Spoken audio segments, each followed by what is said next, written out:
BSP के लोगों का हार्दिक दिल से आभार प्रकट करती हूँ, जो इस बार भी कोरोना नियमों का पालन करते हुए आज मेरे जन्मदिन को पूरे देश भर में विभिन्न स्तर पर वे अपने महान संतों, गुरुओं एवं महापुरुषों में भी खासकर महात्मा ज्योतिबा फुले, छत्रपति शाहू जी महाराज, नारायण गुरु, बाबा साहब डॉक्टर भीमराव अंबेडकर एवं मान्यवर श्री कांशीराम जी आदि की मानवतावादी सोच व मूवमेंट को ध्यान में रखकर तथा जिनके बताए हुए रास्तों पर चलकर ही मैंने उनकी सोच व मूवमेंट को आगे बढ़ाने के लिए अपनी जिंदगी भी समर्पित की है, जिसके तहत चलकर ही इस वर्ष भी वे आज मेरे जन्मदिन को जन कल्याणकारी दिवस के रूप में बहुत ही सादगी व संजीदगी के साथ मना रहे हैं। और इस मौके पर हर वर्ष हमारी पार्टी के ये लोग अपने आर्थिक सामर्थ्य के हिसाब से अपने अपने क्षेत्रों में सर्व समाज में से विशेषकर गरीब, कमजोर, लाचार, असहाय व अन्य जरूरतमंद लोगों की विभिन्न रूपों में आर्थिक मदद भी करते हैं और इस बार भी ये लोग काफी मदद कर रहे हैं। वैसे हमारी पार्टी समाज में विशेषकर गरीब, कमजोर, असहाय व अन्य उपेक्षित वर्गों के हित एवं कल्याण के लिए हमेशा ही अति गंभीर, संवेदनशील, ईमानदार व संघर्षरत रहती है, जिसके मुताबिक चलकर ही बीएसपी ने अपने नेतृत्व में यहाँ 4 बार यूपी में अपनी सरकार भी चलाई है। और इस दौरान हमारी पार्टी की रही सरकार ने मेरे जन्मदिन के मौके पर ऐसे लोगों के हित व कल्याण के लिए अनेकों नई जनहित की योजनाएं प्रारंभ की हैं, जिनसे इन्हें काफी मदद भी मिली है। लेकिन ये सब यहाँ जातिवादी, संकीर्ण, सांप्रदायिक व पूंजीवादी मानसिकता रखने वाली विरोधी पार्टियों को अच्छा नहीं लगा है, जिसकी खास वजह से ही तब फिर इन्होंने यहाँ बीएसपी के विरुद्ध अंदर एकजुट होकर व सभी साम, दाम, दंड भेद आदि अनेकों हथकंडे इस्तेमाल करके बीएसपी को आगे बढ़ने से व सत्ता में आने से भी रोका है। ये भी सर्वविदित है। जबकि ऐसी मानसिकता रखने व नीतियों पर चलने वाली खासकर कांग्रेस, बीजेपी व इनकी समर्थक पार्टियों की वजह से ही अपने देश में यहाँ शुरू से ही गरीबी, बेरोजगारी, महंगाई व भ्रष्टाचार आदि भी लगातार बढ़ रहा है। किसान, मजदूर, छोटा व्यापारी व अन्य मेहनतकश लोग भी यहाँ काफी दुखी हैं। और इन सब मामलों में बीजेपी के शासनकाल में तो स्थिति और भी ज्यादा खराब व दयनीय बनी हुई है, जिन पर पर्दा डालने व लोगों का ध्यान बांटने के लिए ही अब ये पार्टी आए दिन नई व हवाई घोषणाएं करने एवं निवेश लाने के नाम पर भी किस्म किस्म की नाटकबाजी आदि करने का ही सहारा ले रही है तथा जिनसे जमीनी हकीकत में यहाँ के गरीब एवं मध्यम वर्ग के लोगों को कुछ भी खास लाभ होने वाला नहीं है। साथ ही इनकी गलत नीतियों व गलत कार्यशैली की वजह से ही अब यहाँ उत्तराखंड व अन्य पहाड़ी बहुल्य प्रदेश भी काफी ज्यादा प्रभावित हो रहे हैं। इसके अलावा देश में जरूरतमंद लोगों को सही से बसाने की बजाय उल्टा हल्द्वानी की तरह ही अधिकांश उन्हें उजाड़ा जा रहा है। हालांकि हल्द्वानी के लोग तो अभी माननीय सुप्रीम कोर्ट की वजह से थोड़े बचे हुए हैं और अब यहाँ यूपी सहित पूरे देश में कानून व्यवस्था को ठीक करने की आड़ में जो घिनौनी राजनीति की जा रही है, ये सब भी किसी से छिपा नहीं है। साथ ही जांच एजेंसियों का भी देश व जनहित में इस्तेमाल करने की बजाय ज्यादातर इनका भी राजनीतिकरण ही कर दिया गया है। ये भी देश के लिए काफी चिंता की बात है। इसके साथ साथ पिछले कुछ वर्षों से देश में ईवीएम के जरिए चुनाव कराने को भी लेकर यहाँ की जनता में किस्म किस्म की आशंकाएं व्याप्त हैं, जिन्हें दूर व खत्म करने के लिए बेहतर तो यही होगा कि अब यहाँ आगे सभी छोटे बड़े चुनाव पूर्व की तरह सीधे बैलेट पेपर से ही कराए जाए। बीएसपी के मुख्य चुनाव आयोग से तथा केंद्र की सरकार से भी ये पुरजोर मांग व सलाह दी है।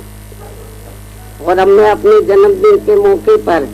विशेषकर अपने दलितों, आदिवासियों, पिछड़े वर्गों, मुस्लिम व अन्य धार्मिक अल्पसंख्यक समाज के लोगों को आज भी इन्हें फिर से ये याद दिलाना जरूरी समझती हूँ कि भारतीय संविधान के मूल निर्माता व इन कमजोर एवं उपेक्षित वर्गों के मसीहा परम पूज्य बाबा साहब डॉक्टर भीमराव अम्बेडकर ने अपने इन लोगों को ये कहा है कि मैंने यहाँ जातिवादी व्यवस्था के शिकार व सदियों से उपेक्षित रहे अपने इन वर्गों के लोगों को आत्मसम्मान व स्वाभिमान की जिंदगी बसर करने तथा अपने खुद के पैरों पर खड़े होने के लिए जो भी इन्हें कानूनी अधिकार दिलाए हैं, तो उनका सही से वह पूरा लाभ लेने के लिए इन सभी वर्गों के लोगों को पूरा लाभ लेने के लिए इन सभी वर्गों के लोगों को आपस में भाईचारा पैदा करके वह संगठित होकर तथा अपने खुद के राजनीतिक मंच से जुड़कर केंद्र व राज्यों की भी राजनीतिक सत्ता की मास्टर चाबी इन्हें खुद अपने हाथों में लेनी होगी, क्योंकि अभी तक के अनुभव के मुताबिक यहाँ जातिवादी सरकारों के चलते हुए कभी भी इन वर्गों के लोगों को संविधान में मिले कानूनी अधिकारों का सही से वह पूरा लाभ नहीं मिल सकता है। खासकर आरक्षण के मामले में तो शुरू से ही यहाँ कांग्रेस, बीजेपी व सपा सहित अन्य सभी विरोधी पार्टियां अपने संवैधानिक उत्तरदायित्व के प्रति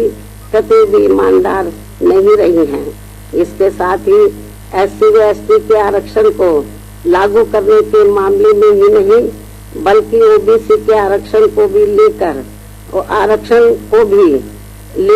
इन पार्टियों का रवैया अधिकांश समय अति जातिवादी व क्रूर ही देखने को मिला है,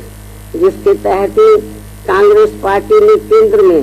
अपनी सरकार के लंबे दौर के रहते हुए भी पिछड़ों के आरक्षण संबंधी मंडल कमीशन की रिपोर्ट को लागू नहीं होने दिया। इसके साथ साथ इन्होंने SC व ST के आरक्षण को भी निष्प्रभावी बना दिया और अब बीजेपी भी इस मामले में कांग्रेस पार्टी के ही पद चिन्हों पर चलकर इनके आरक्षण के हक को मारने का भी ये घोर अनुचित कार्य कर रही है, जिसकी खास वजह से ही इस बार यूपी निकाय चुनाव भी प्रभावित हुए हैं। इतना ही नहीं बल्कि सपा की रही सरकार ने भी यहाँ खासकर अति पिछड़ों को उनका पूरा हक नहीं देकर इनके साथ हमेशा छल करने का ही काम किया है, जिसके तहत ही सपा सरकार ने OBC की 17 पिछड़ी जातियों को OBC वर्ग की सूची से हटाकर व उन्हें SC वर्ग में शामिल करने का भी ये गैर संविधानिक कार्य करके इन वर्गों के लाखों परिवारों को OBC के आरक्षण से वंचित कर दिया और फिर ये सभी जातियां न OBC में रह पाई और न ही SC में उन्हें शामिल किया जा सका। और ये गलत कार्य करने पर सपा सरकार को कोर्ट की फटकार अलग लगी और तब फिर ये जातियां पुरानी स्थिति में वापस आई हैं।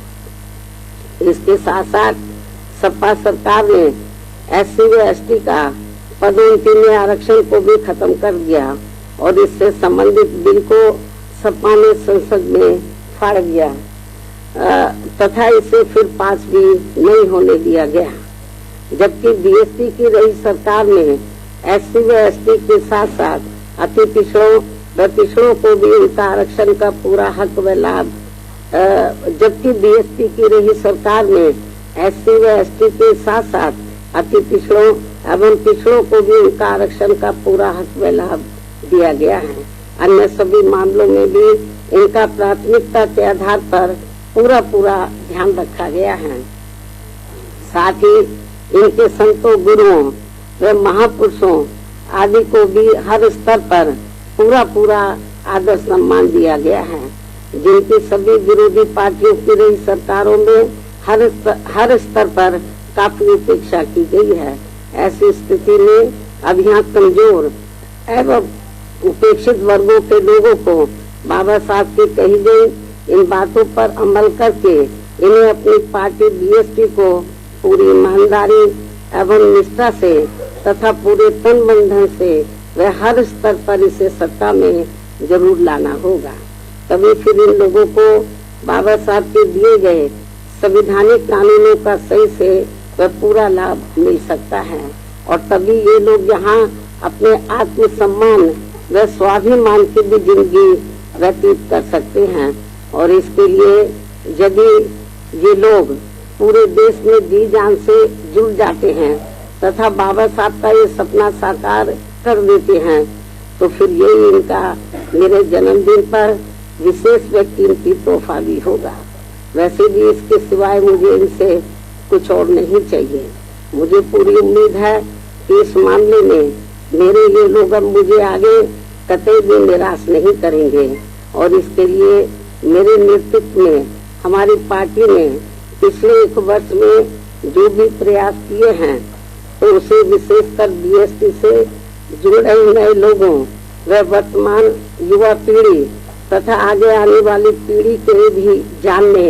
व समझने के लिए अब मैं हर वर्ष की तरह इस वर्ष भी आज अपने जन्मदिन के शुभ अवसर पर मेरी लिखी पुस्तक मेरे संघर्ष में जीवन एवं बीएसपी मूवमेंट का सफरनामा के 18वें हिंदी व अंग्रेजी संस्करण का, जिसमें मुख्य तौर से 1 वर्ष के दौरान का पार्टी व मूवमेंट के कार्यकलापों व संघर्षों आदि के क्रम में खासकर मेरे सामने आने वाली कठिन चुनौतियों, अनेकों प्रकार के संघर्षों एवं विभिन्न प्रकार के षड्यंत्रों तथा उनसे निपटने आदि का वास्तविक वर्णन व विवरण तथा साफ सुथरा लेखा जोखा होता है उसका विमोचन करती हूँ। लेकिन उससे पहले मैं बीएसपी के बारे में ये भी बताना जरूरी समझती हूँ कि बीएसपी धन्ना सीटों के धन बल पर व उनके इशारों से कोसों दूर रहकर यहाँ विशेषकर मेहनत कर बहुजन समाज के लोगों के हित व कल्याण के लिए समर्पित पार्टी है। इसके साथ ही नेताओं के स्वार्थ पूर्ति से अलग हटकर अपनी पार्टी का मुख्य लक्ष्य एससी, एसटी, ओबीसी व मुस्लिम समाज आदि इन बहुजन समाज को भाईचारे पर आधारित इस बने गठबंधन के बल पर, इस बने गठजोड़ के बल पर व चुनाव जीतकर इनकी सामाजिक एवं आर्थिक स्थिति को ठीक करने का लक्ष्य प्राप्त करना है। इसी सिद्धांत पर सख्ती से चलते हुए मैं यहाँ ये भी स्पष्ट कर देना चाहती हूँ कि इस वर्ष सन 2023 में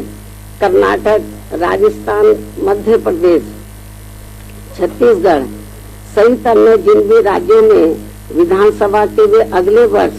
देश में लोकसभा के लिए होने वाले आम चुनाव में भी हमारी पार्टी बीएसपी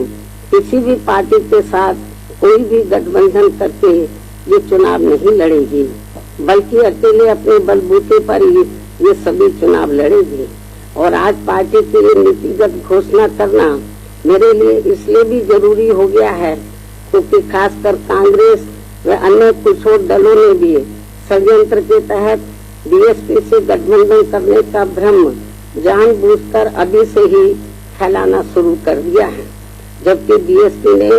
1-2 बार यूपी आदि राज्य स्तर पर अभी तक जो भी चुनावी गठबंधन किया है तो उससे केवल पंजाब को छोड़कर हमारी पार्टी की तरह उनका वोट हमें ट्रांसफरेबल नहीं होने के कारण फिर बीएसपी को ही हानि ज्यादा हुई है। इसलिए इस मामले में अब तक के ज्यादातर रहे खराब अनुभवों को ध्यान में रखकर अब हमारी पार्टी ने आगे विधानसभा व लोकसभा का आम चुनाव भी अकेले ही लड़ने का फैसला लिया। को व विशेषकर पार्टी के लोगों का पूरे तय दिल से आभार प्रकट करती हूँ तथा उन्हें नव वर्ष सन 2023 की बहुत बहुत आप लोगों के साथ साथ मीडिया बंधुओं के साथ साथ उन्हें भी नव वर्ष सन 2023 की बहुत बहुत हार्दिक बधाई व ढेरों शुभकामनाएं भी देती हूँ। साथ ही कुदरत से ये कामना, किंतु मैं अपनी व पार्टी के लोगों की भी मेहनत व संघर्ष पर ये भरोसा करती हूँ कि आने वाले समय में निश्चय ही सर्व समाज के गरीबों एवं मेहनतकश लोगों के तथा बहुजन समाज के लिए भी वास्तव में सन 2023 का ये वर्ष नया सवेरा बनकर जरूर आएगा और फिर उनके जीवन से जुड़ी बहुत सारी अच्छी उम्मीदें जरूर पूरी होंगी। अब मैं अपनी पार्टी व मूवमेंट से जुड़ी मिशनरी पुस्तक का सफरनामा पुस्तक का यहाँ विमोचन करती हूँ।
अंत में मैं सभी मीडिया बंधुओं से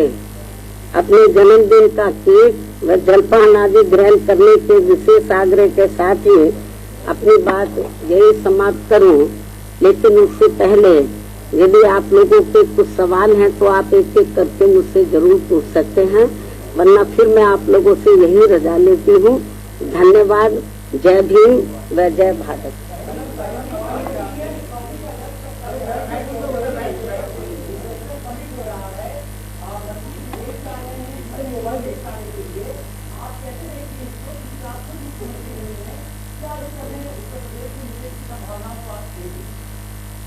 इसका कुछ यूपी की जनता को मुझे कुछ फायदा होता हुआ नजर आ नहीं रहा है। केवल पब्लिसिटी ज्यादा हो रही है। जमीनी हकीकत में यूपी की जनता को कुछ लाभ हो रहा है वो तो मुझे कहीं नजर नहीं आ रहा। मुझे लगता है आप लोगों को भी नजर नहीं आ रहा है।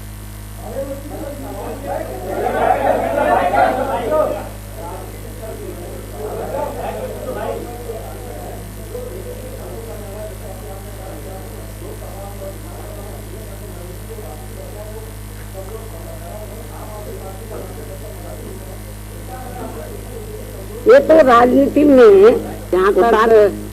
बीएसपी का अपना बेस वोट है वो टच से मस इधर उधर नहीं हुआ है, लेकिन इलेक्शन में कभी कभी जो दूसरा तबका है, खास तौर से जैसे ओबीसी के लोग हैं, माइनॉरिटीज के लोग हैं या अपर कास्ट के लोग हैं, तो चुनाव में इस किस्म के कुछ ये लोग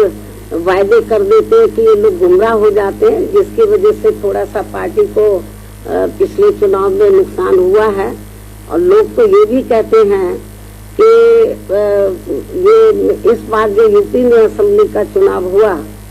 तो रिजल्ट आने के बाद तो लोगों का ये कहना था कि जिस बस्ती में या जिस पोलिंग बूथ पर तो जिस एरिया में ज्यादातर दलितों का ही वोट है, या बड़े पैमाने पर दलितों का वोट है और उन्होंने बीएसपी को वोट दिया, लेकिन जब उस एरिया का मशीनें निकली तो वो वोट कहीं और का निकल आया। तो इसलिए मैंने आपको ये कहा है कि ईवीएम में भी को भी लेकर अब काफी आशंकाएं लोगों में पैदा हैं। तो हो सकता है कुछ ये भी, इसमें भी कुछ गड़बड़ी की आशंका तो है। और मेरा तो यही कहना है कि जहाँ तक बीएसपी के जनाधार का सवाल है, बीएसपी का जो जनाधार है वो कोई कम नहीं हो रहा है। मुझे तो लग रहा है ईवीएम में कुछ गड़बड़ी जरूर है, आशंकाएं किस्म किस्म की पैदा हैं। और नहीं तो मुख्य चुनाव आयोग और सेंटर की गवर्नमेंट सामने आए और वो कराए बैलेट पेपर से चुनाव, मालूम पड़ जाएगा कि उनके साथ कितना वोट है और हमारे साथ कितना है। आप लोगों को मैं ये बताना चाह रही हूँ, आप लोग मेरी बात की तरफ थोड़ा ध्यान दें कि जब से बीएसपी बनी है, 14 अप्रैल 1984 को बीएसपी का गठन किया गया था, उसके बाद जब तक चुनाव बैलेट पेपर से होते रहे तो बीएसपी का जो ना तो वोट प्रतिशत कम हुआ है और ना ही बीएसपी का जनाधार हमें कम नजर आया है और हमारी सीटें भी बढ़ी हैं। लेकिन जब से चुनाव बैलेट पेपर के स्थान पर तो मशीन के जरिए जब से हुआ है, तब से हमारा जो वोट प्रतिशत है वो प्रभावित हुआ है और हमारी जो संख्या है वो प्रभावित हुए। तो कुछ ना कुछ गड़बड़ तो जरूर है। यदि ऐसा नहीं था तो जब तक चुनाव बैलेट पेपर से होता रहा तो तब तक तो हमारी पार्टी का हमेशा हर चुनाव में ग्राफ बढ़ा है, सीटें भी बढ़ी हैं। लेकिन जब से ईवीएम से चुनाव होना शुरू हुआ तब से ये सब गड़बड़ हो रहा है। अब तो हमारे जनाधार पे भी असर पड़ा है। और लेकिन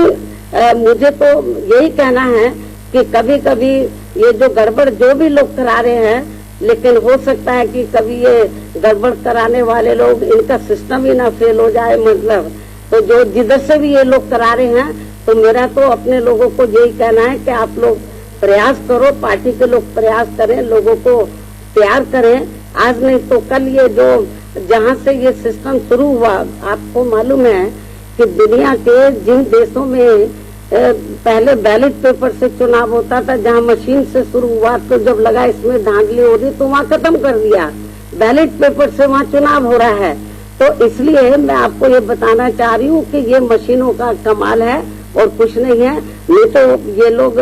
ईवीएम की बजाय बैलेट पेपर से कराएं। तो आप रिकॉर्ड उठा के बीएसपी का देख लो, जब तक बैलेट पेपर से चुनाव होता रहा, हमारा हर चुनाव के अंदर हमारी पार्टी का जनाधार बढ़ा है और वोट का प्रतिशत बढ़ा है और सीटें बढ़ी हैं। और जब से ये मशीनें आई हैं तब से ये गड़बड़ हुआ है। जरूर कुछ दाल में काला है।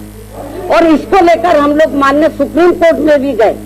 ऐसा नहीं है हमारी पार्टी गई, और भी पार्टियां गई मतलब, लेकिन उसके बाद उन्होंने कहा कि हम पर्ची सिस्टम वो भी गड़बड़ है, बोलते 4-5 पर्ची निकाल लेंगे। ऐसा नहीं है, ये ठीक सिस्टम नहीं है। बल्कि जब ये वोटिंग मशीन में वोट पड़ा है तो उससे जो पर्चियां, उससे पूरी की पूरी पर्चियां टैली होनी चाहिए, मालूम पड़ जाएगा। फिर उसको भी ये करने के लिए तैयार नहीं है ये। तो इसलिए ये जो आपने सवाल पूछा है, ये केवल ईवीएम का कमाल है और कुछ नहीं। और पूछो नहीं, हम तो जो कर सकते थे, हम लोग माननीय सुप्रीम कोर्ट में गए, हमने माननीय चुनाव आयोग को भी कहा। आज फिर हम मीडिया के माध्यम से कह रहे हैं कि आप बैलेट पेपर से चुनाव कराएं। दुनिया के बहुत से ऐसे देश हैं जहां पर ये सब गड़बड़ हो रहा था, वो फिर से बैलेट पेपर पर आ गए। क्यों नहीं बैलेट पेपर पे आते हैं?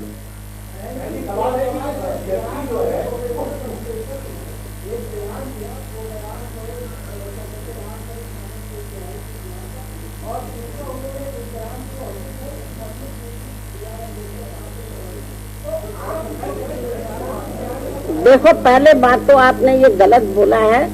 कि बाबा साहब ने मनुस्मृति चलाई। बाबा साहब डॉक्टर अम्बेडकर ने नहीं चलाई है, एक तो आपको ये करेक्ट कर लेना चाहिए।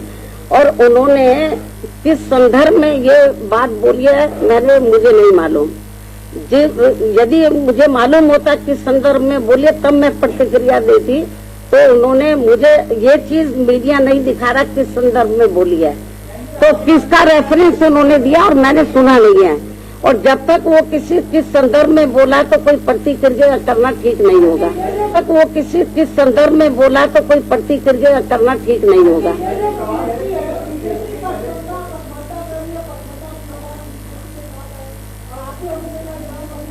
मैं जो आपको बता रही हूँ पसमानदे के बारे में, पूरे यूपी के मुस्लिम समाज के लोगों को ये मालूम है कि उनके साथ किस प्रकार की ज्यादती हो रही है, यूपी में नहीं पूरे देश के अंदर। तो जहाँ तक पसमानदे का सवाल है, ये मैंने ट्वीट के जरिए भी कहा था, जो मुस्लिम समाज है वो पहले मुस्लिम पहले पसमानदा बाद में है। तो जो उनके साथ में जुल्म है वो इनके बहकावे में आने वाले कतई भी नहीं है।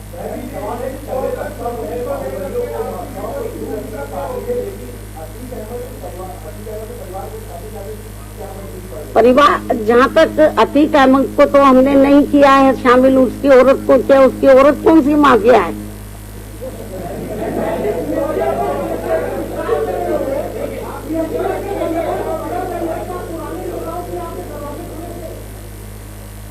आपको ये मालूम है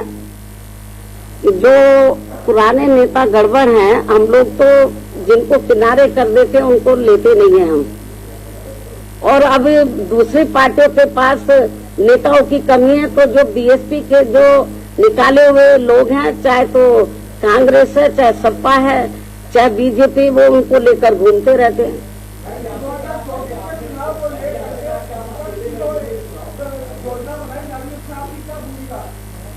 बीएसपी की जो विचारधारा है, तो जो विपक्ष की जितनी पार्टियां हैं उनसे बिल्कुल अलग है। हमारी पार्टी पॉलिटिकल पार्टी के साथ साथ एक मूवमेंट भी है, एक मिशन भी है। ये सारी चीजों को देखकर हम लोग आगे बढ़ रहे हैं। धन्यवाद।